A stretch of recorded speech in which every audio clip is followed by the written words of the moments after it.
Huyu mchizi anaitwa Ernest, anapiga kazi kishenzi yani, na kidogo anachokipata chote anakipeleka nyumbani kwa ajili ya familia yake. Huyu bibi hapa anaitwa Ruby, ni mtoto wa kansela Samuel. Kwao maisha ni mazuri sana. Kwake safari za kwenda Paris Ufaransa ni kugusa tu. Pesa ipo chafu vibaya mno. Ruby anapambana sana apate ufuasi kwenye mitandao ya kijamii, lakini licha ya content zote ambazo anapandisha hazijampa followers kabisa. Anatamani followers milioni 1 huko TikTok na nini, lakini kwa sasa anao 98 tu. Hata akienda live anaishia mtu mmoja anayemfuatilia. Hili linamuumiza kishenzi Ruby. Mama akasema unapaswa utoe muda, watu watakufuata tu, wala usijali kabisa. Halafu mabinamu zako Natasha na Ife watakuja weekend hii. Wale maskini Ruby hawapaswi kuja mara kwa mara hapa. Ruby hapendi kabisa watu maskini waje nyumbani kwao. Tabia yake inamchukiza kinoma rola. Hii ni familia ya Ernest. Anaishi na mama yake wa kambo pamoja na mdogo wake mdogo. Mama ampendi sana Ernest, lakini anapenda sana pesa ambazo huwa anazileta Ernest hapa nyumbani. Umetoka wapi? Nimetoka kazini. Umepata shingapi? Mchiza akatoa kama kitita cha 2500 hivi. Mama akakikagua. Una uhakika hii ndo pesa umepata? Hicho ndo kiwango ambacho huwa tunalipwa.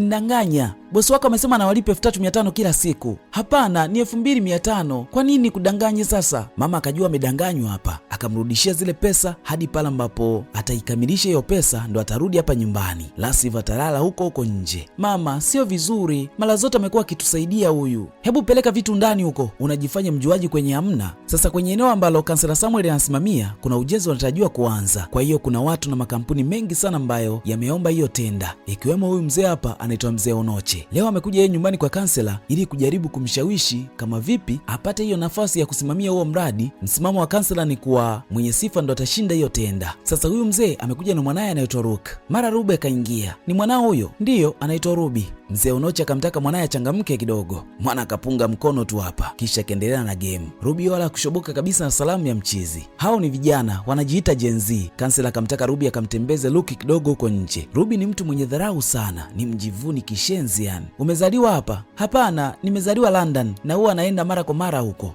Wewe vipi? Mimi nimezaliwa na kukulia Abuja. Una muda gani hapa? Likizo ikiisha tu mimi naondoka. Sasa Ruby akaona huyu sio mtu wa hadhi yake kabisa, akawa amesepa. Akamwacha mchizi aelewi hapa. Baada ya juhudi za kumshawishi kansela ili apate zabuni kufeli, Mzee Onoche akaamua mtumie mwanae. Kwanza akampokonya simu. Nimekuleta hapa kuangalia simu? Mlikuwa mnaongea mambo ya kizee. Hayo mambo ya kizee ndio yanakufanya wewe usome. Unajua nalipa ada kiasi gani huko? Ulichukua namba zake? Sikupata huo muda, aliondoka. Mzee anataka Luka aanzishe mahusiano na Ruby ili haya mahusiano yamsaidie kwenye dili lake. Dogo si akapinga bana, akala mbata moja safi kabisa. Mzee akataka dogo afanye anavyosema yeye. Sasa leo gari ya Ruby imeharibikia hapa njiani. Dereva amechukua muda mrefu sana kurudi na fundi. Mara akaja Ernest hapa anataka kuiosha gari ya Ruby. Usishike gari yangu. Ernest anataka ioshe ili apate kiasi kidogo ambacho kitamsaidia yeye pamoja na familia yake, lakini Ruby akamfukuzilia mbali. Bidada apendi kabisa maskini yani. Baada ya lile vagi akampigia simu dereva wake na kumfuta kazi. Dogo hana huruma kabisa ise. Baada ya mishemishe bi mkubwa akamkuta Ernest amelala. Unafanya nini hapa?